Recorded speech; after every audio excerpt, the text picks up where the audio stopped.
Assalamualaikum warahmatullahi wabarakatuh. Ketemu lagi dengan saya Rizky di acara podcast berakhlak ASN Berakhlak bersama Membangun Bangsa. Hari ini sudah hadir 4 orang narasumber. Saya sapa dulu nih, Mas Fitra dari Palembang. Halo Mas. Halo Mas Rizky. Mas Indra dari Palembang. Halo. Halo Mas Rizky. Mbak Windy dari Palembang. Halo Mas Rizky. Dan Mas Dani dari Padang. Halo. Halo Mas Rizky. Baik, kita di podcast ini akan membahas tentang topik yang mungkin sering kita lakukan dan mungkin sesekali kita kerjakan. Tentang dokter spesialis yang terlambat datang ke poli. Nah, saya mau dengar dari narasumber saya nih, apa sebenarnya alasan yang membuat dokter spesialis ini bisa terlambat datang ke poliklinik? Silakan, yuk, silakan yang mulai Mbak Mas Fitra dulu mungkin. Silakan. Baik, terima kasih. Terima kasih Mas Rizky. Memang saat ini kita bisa mengatur waktu kapan ke poli untuk melayani pasien. Tapi ada beberapa hal yang bisa membuat kita terlambat. Contohnya yang pertama adalah adanya operasi emergensi yang mengharuskan kita mengganti prioritas dan terlambat datang ke poli. Yang kedua, mungkin ada operasi elektif yang tiba-tiba ada penyulit. Contohnya ada perdarahan, perlengketan, dan lain sebagainya. Kemudian terkadang waktu kita poli itu bertabrakan dengan waktu kita VCT di Bangsal dengan jumlah pasien yang cukup banyak sehingga bisa membuat kita untuk terlambat datang ke poli. Terima kasih. Iya, terima kasih Mas Fitra. Silakan Mas Indra. Ya, saya setuju dengan Mas Fitra ya. Kadang kita juga mesti memberikan bimbingan ke dokter muda ya, ataupun dokter residen.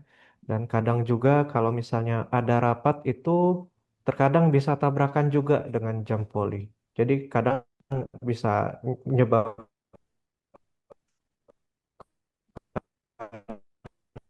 kita datang terlambat.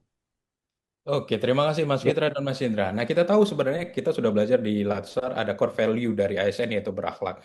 Nah, sebenarnya dengan melakukan tindakan tadi kan ada banyak alasan tadi. Ini sebenarnya mencederai nggak sih dengan ASN berakhlak ini? Nah, saya mau dengar ini dari narasumber saya. Silakan, Mbak Windy mungkin atau Mas Dani, silakan. Ya, terima kasih Dokter Rizky. Ya, memang ini adalah masalah yang sangat menarik sekali untuk kita bahas ya, karena memang masalah terlihat kecil namun dampaknya sangat berpengaruh terhadap masyarakat. Tentunya keterlambatan seorang dokter spesialis ke poli ini melanggar nilai berorientasi pelayanan. Ya, karena keterlambatan tersebut mengabaikan kepentingan pasien. Kemudian kalau kita lihat dari sisi harmonis, kebiasaan ini berpotensi menimbulkan ketegangan baik antara pasien maupun dengan sesama rekan kerja. Nah, dari sisi kolaboratifnya, di mana perilaku ini tidak disiplin dan ini akan menghambat kelancaran kerjasama tim kesehatan. Mungkin ada tambahan dari Pak Windy? Iya, dari saya paling tambahan ya. Kalau untuk dari nilai kompetennya, jadi kita sebagai ASN itu dituntut untuk senantiasa meningkatkan kemampuan dan memberikan pelayanan terbaik. Jadi keterlambatan itu menunjukkan kurangnya manajemen waktu dan profesionalisme yang berpotensi menurunkan mutu layanan kesehatan. Kemudian untuk yang dari akuntabelnya, ASN itu harus dapat dipercaya dan bertanggung jawab atas setiap tindakan dan keputusan. Itu juga bisa tercederai dengan kedatangan yang terlambat. Dari core yang adaptif, itu ASN diharapkan mampu cepat menyesuaikan diri dengan kebutuhan dan tantangan. Sehingga manajemen pelayanan publik yang dinamis itu juga harus kita menyesuaikan. Ketidakmampuan mengatur waktu atau mencari solusi itu dapat menunjukkan rendahnya sikap adaptif. Baik, terima kasih. Luar biasa. Di saya mungkin yang di loyal juga ketepatan waktu ini menurunkan loyalitas dari rumah sakit. Nah, tadi kita sepakat bahwa ini bertentangan dengan core ASN kita, core value ASN kita. Kira-kira apa jalan keluar yang bisa kita berikan untuk kasus yang begini supaya tidak terjadi lagi menurut ASN berakhlak? Silakan, Mas Fitra mungkin. Ya, terima kasih Mas Rizky. Mungkin jalan keluar yang bisa dibuka adalah mereka berakhlak. Yang pertama adalah berorientasi pelayanan, yaitu contohnya adalah memahami dan memenuhi kebutuhan masyarakat. Jadi kita harus menempatkan kebutuhan pasien itu menjadi nomor satu. Kemudian yang kedua adalah adaptif. Kita bisa cepat menyesuaikan diri menghadapi perubahan.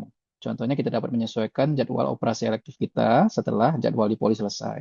Dan juga kita bisa berinovasi dan mengembangkan kreativitas. Contohnya kita bisa buat grup WA announcement bagi pasien-pasien yang ingin kontrol berobat. Sehingga setiap H-1 kita bisa share poli kita besok. Terima kasih. Dari Mas Indra mungkin. Ya, jadi dari sisi akuntabel itu kita mesti bertanggung jawab sesuai dengan jadwal poli yang sudah ditentukan, diusahakan untuk on time datang ke poli. Kemudian dari sisi kolaboratif itu mungkin kita bisa koordinasi ya dengan tim poli untuk menginformasikan keterlambatan kita bila tidak bisa dihindarkan. Terima kasih dari Mbak Dani, silakan. Ya, mungkin kalau saya dari sisi harmonisnya ya, mungkin langkah yang utama yang perlu kita lakukan adalah membangun komunikasi yang terbuka dan saling menghargai antar sesama tenaga medis. Dan juga dokter ini harus menyadari bahwa keterlambatannya itu bukan hanya merugikan pasien, namun akan juga merugikan berbagai macam pihak. Nggak. Windy, silakan. Ada tambahan? Ya, kalau dari sisi kompeten itu kita harus bisa manajemen waktu. Jadi kita harus bisa mengatur waktu antara yang satu tindakan dengan tindakan yang lain agar tidak saling bertabrakan. Good. Terima Saya rasa kasih. cukup, Mas.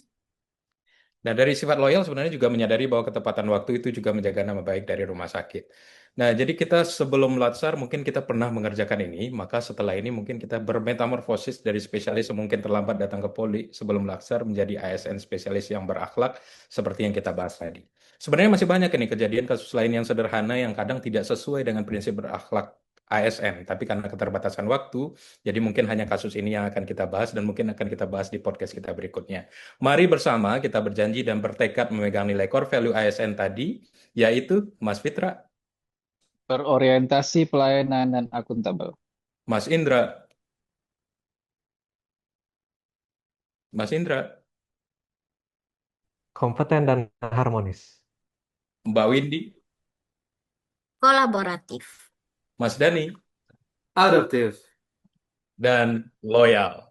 Kita berjanji untuk menjadi ASN yang Berakhlak. berakhlak.